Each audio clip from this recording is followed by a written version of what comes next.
Parsley. আমি এটাকে একটু নিয়ে নিই।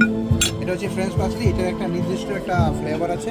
বলা যায় এটা অ্যারাবিক ধনেপাতা নাকি? না, অ্যারাবিক না, এটা French parsley. French French French তাহলে আসলে এইগুলো সম্পর্কে তো খুব কমই জানা হয়। আমি একটু খেয়ে দেখি। এটা একটা ডিফারেন্ট একটা ফ্লেভার, এটা নাইস ফ্লেভার কাম এবং খুবই ফ্লেভারফুল। হ্যাঁ। হ্যালো, আসসালামু আলাইকুম। তো সবসময় তো হচ্ছে কি মজাদার খাবার দাবার খান, কিন্তু এই খাবারের পিছনে যারা কাজ করে তাদেরকে নিয়ে তো হচ্ছে কখনো হচ্ছে কি চিন্তাও করেন না, এবং তাদের কতটুকু অক্লান্ত পরিশ্রম এই একটা প্রোগ্রাম ম্যানেজ করার জন্য সেদিকেও খেয়াল রাখেন না। তো এই প্যান প্যাসিফিক সোনাগা বাংলাদেশের মধ্যে one of the oldest 5 star একটা হোটেলের মধ্যে আমাদের হচ্ছে চিফ শেফ জহুরুল ইসলাম সাহেব, উনি আমাদের সাথে আছেন। তো ওনার কাছে হচ্ছে কি জাস্ট অল্প একটা কথা বলবো। হ্যাঁ, এদিকে চলে এই যে একটা ডিশ, এটার নাম হচ্ছে অ্যারাবিক রাইস, অ্যারাবিয়ান রাইস, তাই না?